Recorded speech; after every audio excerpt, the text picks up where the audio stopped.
on.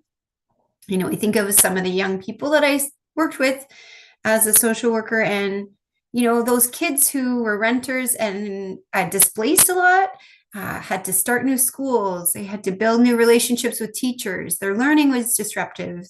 Their friendships were disrupted.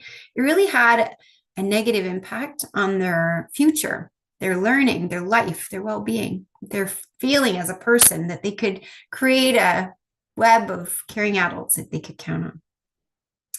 And then when I transitioned to politics, I learned a lot more about what was happening, the realities facing not just the vulnerable low-income folks that I was meeting as a social worker, but bigger, larger groups of people in our communities. These are tenants, neighbors, friends, and family. I think I don't have to say too much, but we ourselves or folks that we know that are close to us have been affected by the current housing crisis and affordability crisis, and the way in which tenants haven't been properly protected by our governments.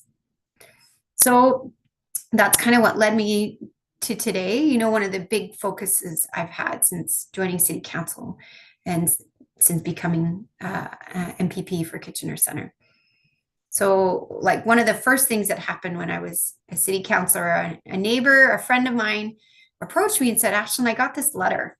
She lived in a townhome complex near my house and said, I got this letter. It's from a numbered company. I don't know. It says I have to move out with my 3 kids, and she was pregnant with twins. I don't know where we're going to go. I don't know what to do.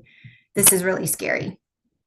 So we kind of canvassed the neighborhood.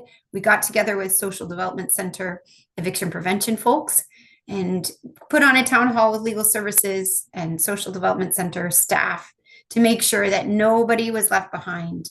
Everybody knew the rules. Everybody could join together to push back against this illegal eviction.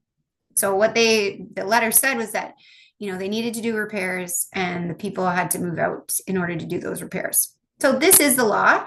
Landlords can ask that tenants move out in order to get repairs done, but often these days it's used as a way to displace people paying affordable rents.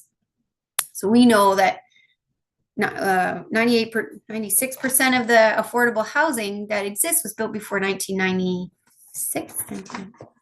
So we know that older stock where people are paying private landlords affordable rents are the most vulnerable, because instead of building something new that could cost $500,000 a unit or $400,000 a unit, I could buy an old unit that's worth $200,000. I could kick somebody out, put on a coat of paint, and then rent it out at a higher rate. So we've seen a lot of this in our community. This group kind of united and pushed back, but it really shone light. It wasn't too much after that, actually, that another low-rise complex with 16 units reached out. I think we've seen a big apartment building on Frederick Street since, and there's so many. A neighbor across the street from me recently moved after being kind of, with some bad acting from their landlord, harassed, pushed out of their unit with this kind of illegal use of the N13s. So when I ran for MPP, people asked, what is the first thing you're going to do? And I said, stop these illegal rent evictions and illegal evictions. So the way that we can do that is through the Keeping People Housed Act. I tried to capture whatever I could that really put forth a solution, not only to reduce and clean up the landlord tenant board by not having stuff come forward that's in bad faith and putting people's lives on hold. And that also cleans things up for landlords, but also to put some measures to just create fairness. People are paying their rents, but they want to know that they can count on a place to live. And, if anybody's been rent evicted, they need to know they can afford where they live. So if they're paying a rent they can afford, as soon as they're rent evicted, they might find somewhere else that costs a lot more. So that means that they're living paycheck to paycheck. And it's not just a low income bracket now, it's affecting seniors, people on ODSP, middle income folks, young people, students, you name it. It's really a big problem in our community. And that's been recognized by many municipalities. It's been recognized by our federal government. And we're hoping that our province will do something, because that's really where the rubber hits the road. So the bill, keeping people housed. I believe that we can fight homelessness and we can fight, this income inequity by keeping people housed and just creating fairness around that. So the bill says, let's bring back rent control. If you rent a unit that was built after 2018, you could see your rent go up 50% in a month. There's no limit to the amount a landlord could raise your rent. So that really makes people uneasy and it creates a lot of harm. So let's put back the rent control because it hasn't proven to create this flood of new constructions. And then those rents will be in line with inflation. Vacancy control.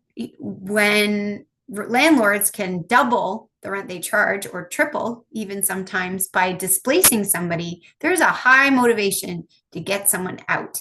And we've seen people getting given cash for keys. We've been seeing harassment, misleading, not following the policies in order to get people out. But if the new renter coming in had that just inflationary increase instead of a double or tripling, that would reduce the incentives for landlords to do this bad acting that we've seen. So this policy isn't to cause harm to any landlords that are following the rules. It's really to curb the bad acting on a very small few landlords. Because it is often vulnerable folks that don't push back through the landlord tenant board or don't have the means, time, money, energy, expertise. The next is rent eviction prevention. Just like Hamilton put in place provisions to say you need to have that permit when you submit the N13. You need to show that the renovations are so extensive that someone needs to move out. You need to make sure somebody's housed in the interim, and you need to make sure that that person is ready to move back in. So instead of creating a scenario where people are painting the walls and putting in a dishwasher and somebody all of a sudden has to leave their family, leave their hometown, pay exorbitant rents, or be homeless, these protections create some accountability between landlords and tenants that their renovations can be done, but in a way that doesn't displace people onto the streets. These are not people. We know wealth is being generated in housing, but these are people's lives, and we need to recognize that nobody should be left behind. We also want to do rental replacement. So if you're tearing something down, there's affordable units in there. The new build should include those same number of units in the same configuration so that people can move back in and people aren't left homeless. This exists in Toronto and has for decades. And we know that Toronto housing is not being economically negatively impacted by having a rental replacement bylaw. Next is a rent registry. This came out with the federal government. When this person, my friend, brought me the letter, it was a numbered company. It was called blah, blah, blah, blah, whatever street incorporated. So, back in the day when I rented a home or an apartment, I knew who my landlord was. I had their phone number. I could pick up the phone and call them and say, hey, my dishwasher broke. There's a leak. The radiators aren't working, whatever the case may be. They knew who I was. I knew who they were, and there was a working relationship. We need to bring that back. A lot of folks don't know how to reach their landlords, and they don't know who their landlord is. So a rent registry would go a long way to fill in that gap and would also keep track of different rents. So if you're renting an apartment and you're paying $3,000 and the person just left paying $1,000, it just creates a layer of transparency, some data collection, and accountability. To make sure that tenants and landlords have this relationship of honesty. And then finally, a task force. We've heard from so many tenants who are in buildings owned by big corporations that instead of repairing the building, they let the building fall into disrepair, and then they go to the landlord tenant board and ask for above guideline increases. So for those older buildings built before 2018, instead of paying for the upkeep and the maintenance from the money that they have, often they've paid off their mortgage. These buildings are decades old, right? So they take the rental income, and instead of using their profits to reinvest in their capital asset, they ask the provincial government through the landlord tenant board to increase the building, the rent increases higher so that they can do the repairs that they should have been doing all along. So we've heard a lot of complaints, especially folks on a fixed income that want to know what the rent's going to be next month. It's really unreliable when you don't know how much your rent will be increased. And a lot of people are feeling they're living on this small margin where one more increase and they might lose their shelter that they've been paying rent for. So that's kind of the bill. It's going to be debated on April 9th. Go to gpo.ca if you want to like fill out a lot of our petitions, if you want to get involved. I hope you can reach out to MPPs or encourage your family and friends who live all across Ontario, I'm sure, to fill out some of those forms and call their MPPs. We really need to build support. The provincial government knows they need to do something. We do have support from a lot of MPPs already, but we need the votes to get this turned into law. So I hope that this helps you understand where this bill is coming from.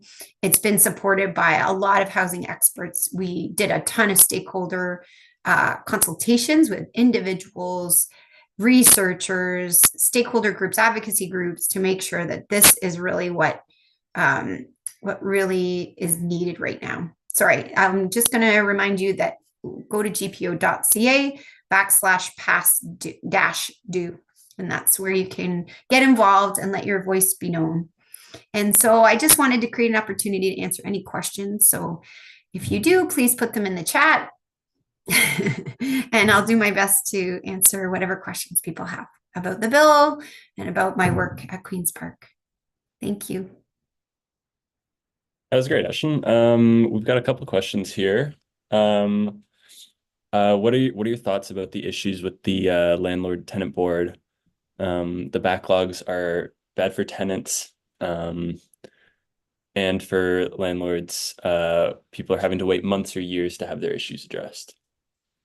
Yeah, I know that the federal or the provincial government invested in a lot of arbitrators to kind of get rid of those backlogs. And I know they've changed the maximums that can be charged. The problem is they haven't talked to the folks that work in these spaces. So when we spoke to folks who represent individuals coming forward, they said we could clean up. We used to be able to clean up a lot of these issues in the hallway. So because of COVID, all the LTB cases moved online instead of in person. So when it was in person, people are sitting in the hallway waiting.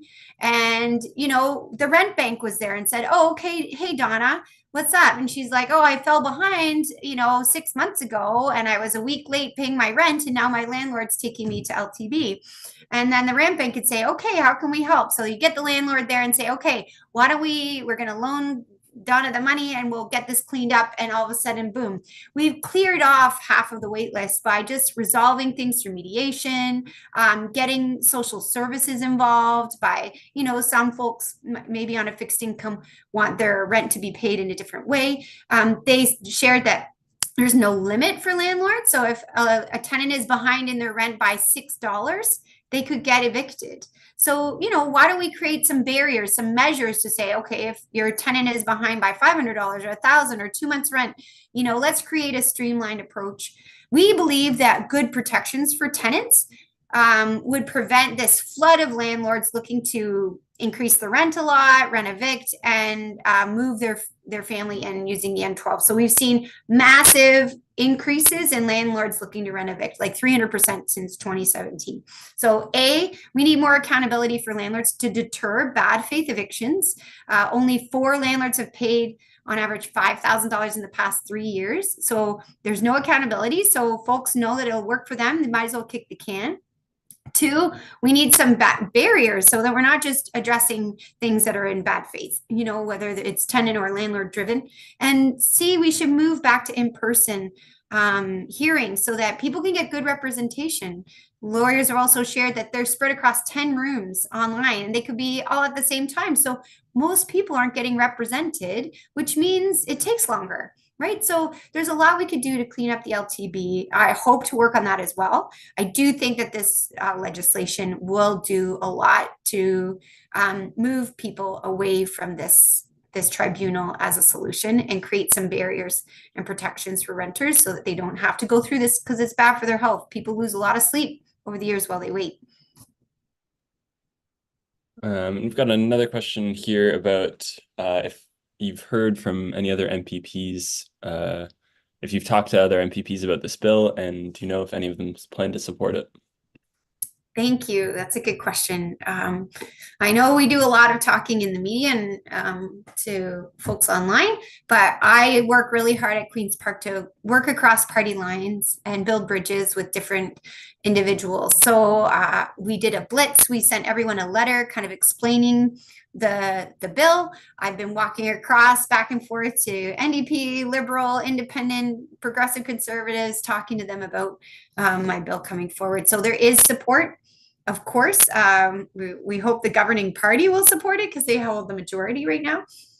But I do think just doing this, I think, moves the needle a lot. We saw how the federal government, not to take credit for it, but all the noise, all the activism around tenant protections has made its way to the federal government. They put forth the Tenants Bill of Rights, and we've seen a lot of this Keeping People Housed Act reflected in that. So it's going a long way. I know Toronto is looking into rent eviction prevention work as well. So we're moving the needle, but we're hustling at Queen's Park to make sure people know what the bill's about and will support it. Got a question here about I'm concerned about removing rent control. Won't that disincentivize construction? Like why would anyone rent if they have rent control? What are your thoughts? So that hasn't been the case. I know vacancy controls were removed when Mike Harris Sr. was premier. And like I said, what was it? I'm going to get the right number. Was it? Percent of the housing was built before in 93% of Ontario's current housing supply of below market rental housing was built between 1960 and 1996 in partnership with not-for-profit. So the building, the vacancy control removal didn't create this big boom of construction, and we haven't seen that. I know Ontario isn't meeting their targets for their supply. So even though we've got rid of rent control, Ontario isn't meeting their housing build target. So it's not, it hasn't been proven in data. And I always think you got to make data-driven decisions. So don't get me wrong. Mike Schreiner put forward the Legalize It Act, where we can get missing middle of 4 stories, 4 plexes, and 6 to 11 stories on major transit corridors. To me, getting rid of red tape is a big part of supply, and the province ought to do that. But we also need to use data-driven decision-making when it comes to tenants and trying to encourage supply. Just got another question here. Do you have any data about the renovictions happening in Kitchener, Waterloo, or any thoughts on what's happening in the region? Yeah, Acorn just put out a report on renovictions in particular. I know they went through city by city. We know there's been a 300% increase on N13s, which is the renoviction policy filed between 2017 and 2022. So a total of 20,541 N12s and N13s were filed after 2017. So that's pretty enormous. I'll have to follow up maybe on the stat for Kitchener in terms of renovictions, because I know we've seen a big explosion in the use of this as a way to displace people. I don't have the number handy for Kitchener, but I'll encourage people to check out Acorn on website for their latest report. I know they went through city by city. I do believe we're in the top 5. I know Toronto was number 1, Hamilton was number 2, and we're not far after that. But again, these are the problem is that, even my friend who was displaced from her home in my neighborhood, her affordable townhome, a lot of folks left without a fuss, right? They got their check of 2 months rent and they left. Because I know one gentleman didn't speak English. He signed something he didn't know he was signing. Other folks said they didn't want to fight it, So the M13s only capture really a small portion of the people who've been displaced through this bad faith acting from a landlord. I know I was just at Frederick the other day, a couple weeks back, and a 91-year-old senior with low vision was moving out of her place, and it wasn't an M13. They gave her cash for keys, $5,000 or so, and which really, and she's moving into a place that's far higher rent that she can't really afford. So, this is troubling because the numbers truly don't reflect the vastness of the issue because so much of it goes undocumented. I've just dropped the link to Acorn's report in the chat for anyone that wants to follow up on that.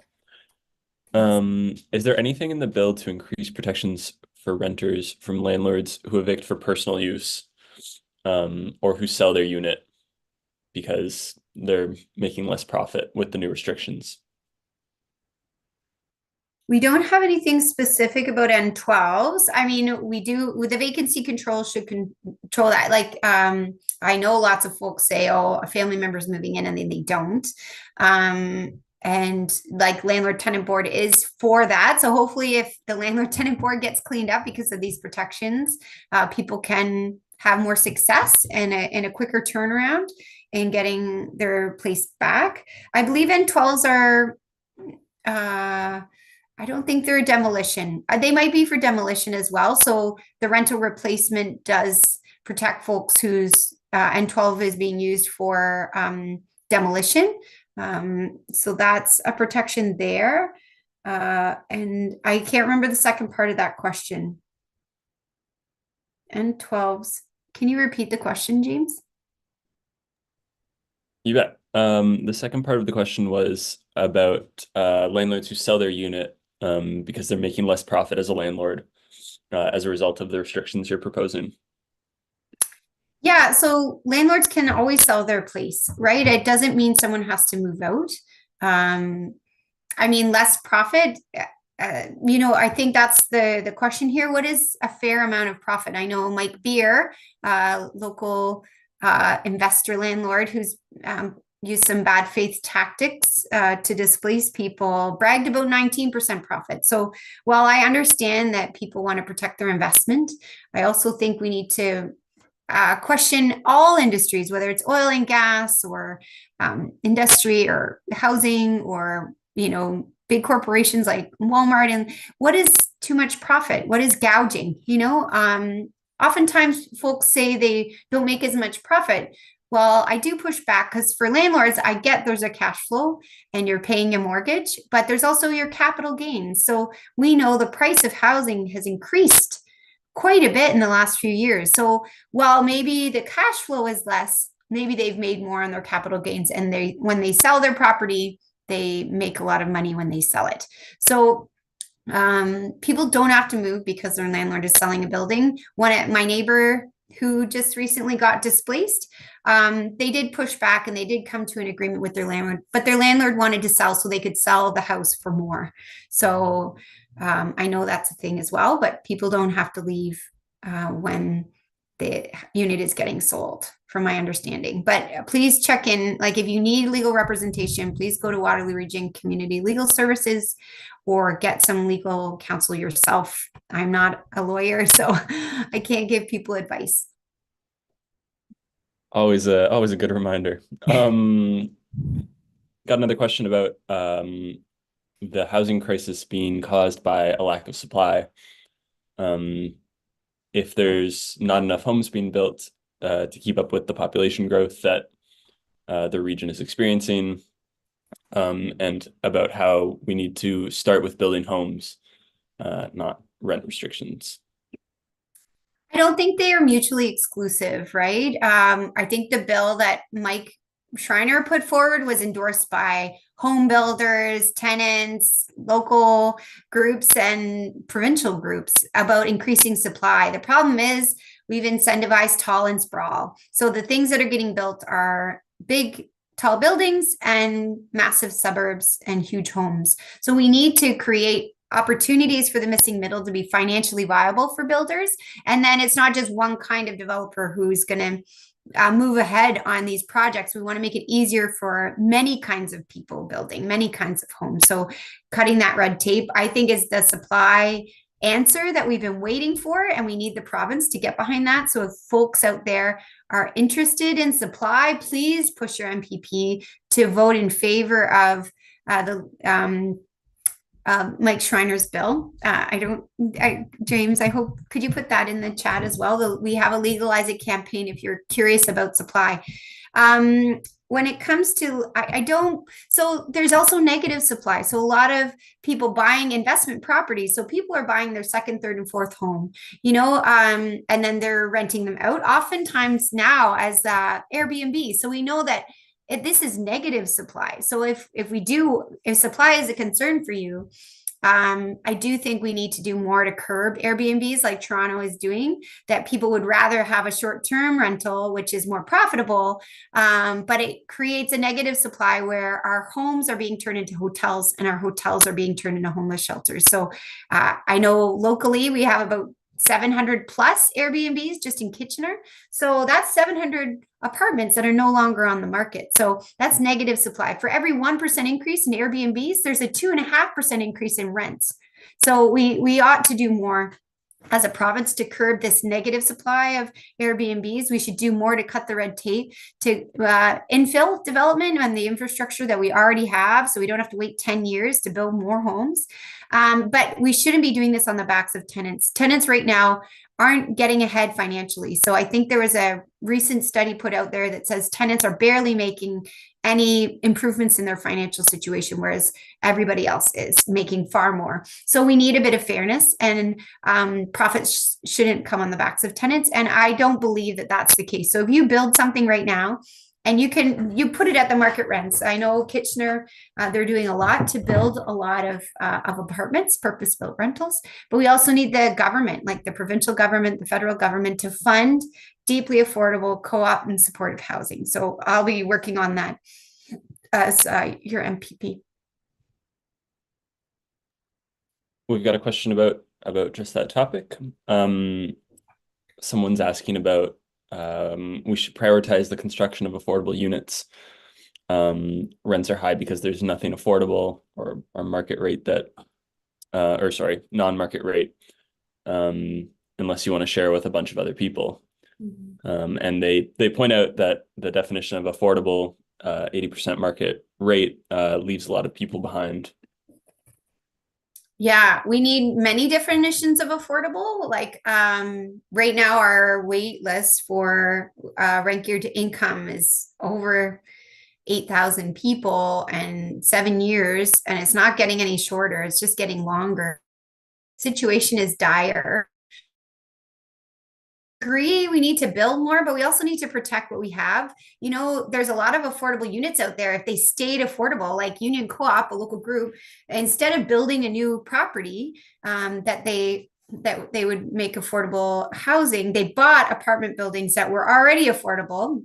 And as people move out, they protect that rent rate. They improve the building sustainability. They improve units to be more accessible so people with mobility issues could access them. This is an awesome model that I think we should be doing province-wide, is taking that older stock, maintaining affordability in those spots, and giving some incentives like reduction in property taxes for affordable housing. But we do need to fund things. I'm glad to say that the province did share with me that there's some supportive, deeply affordable housing coming.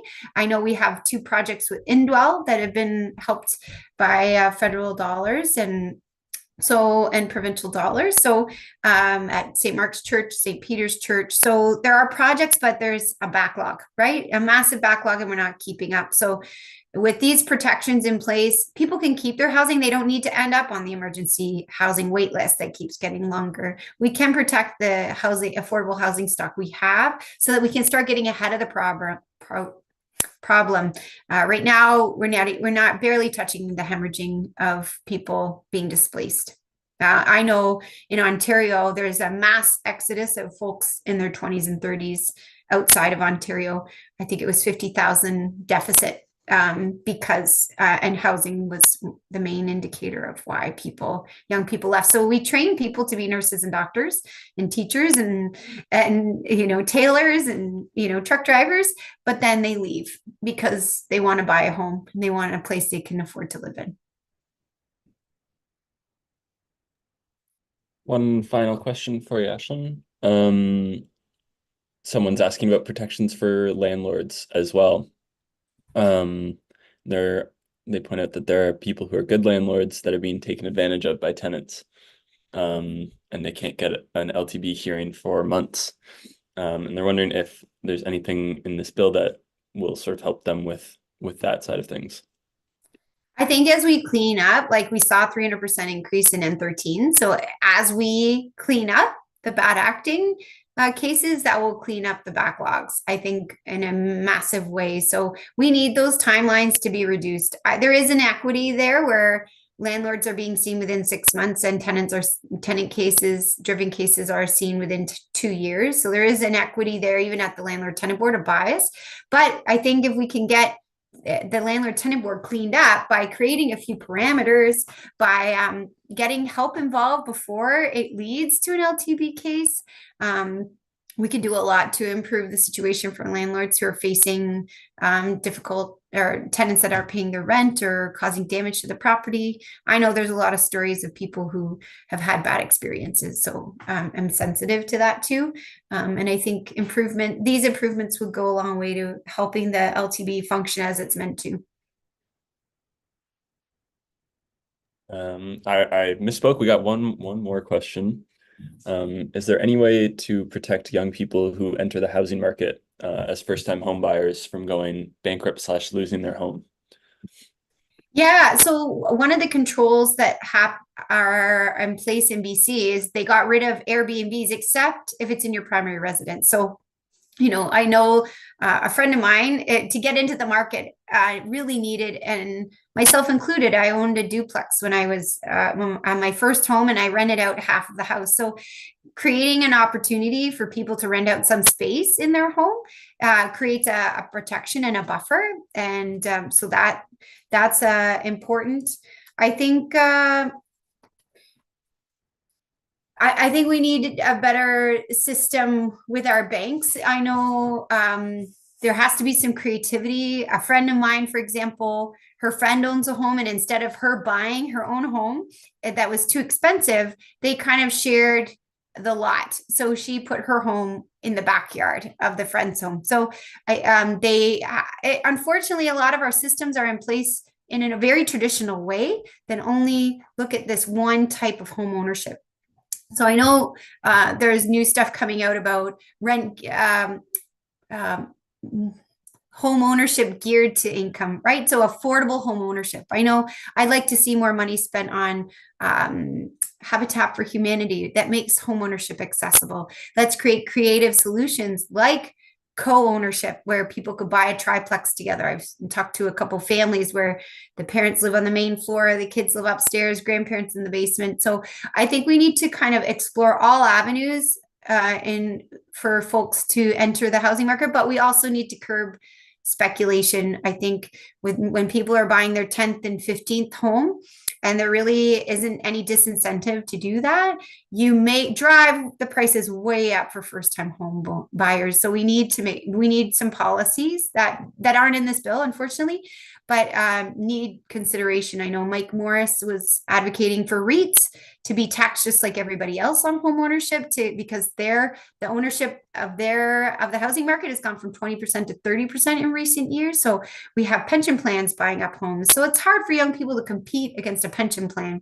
So we need to get speculators out of the market. We need to properly tax REITs to kind of stop this extraction and reinvest in affordable housing. But we also need to be more creative about home ownership so that young people can pay the bills.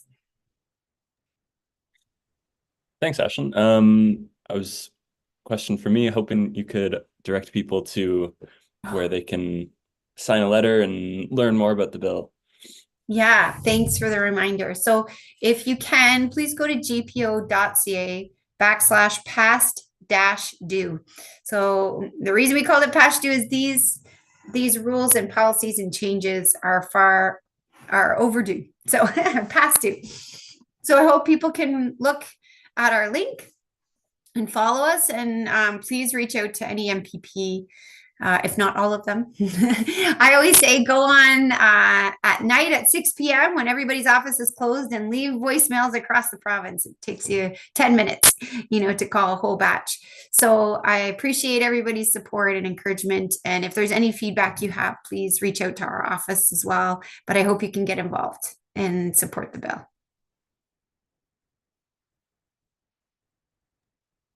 Thanks everyone for tuning in. Appreciate it. Thank you.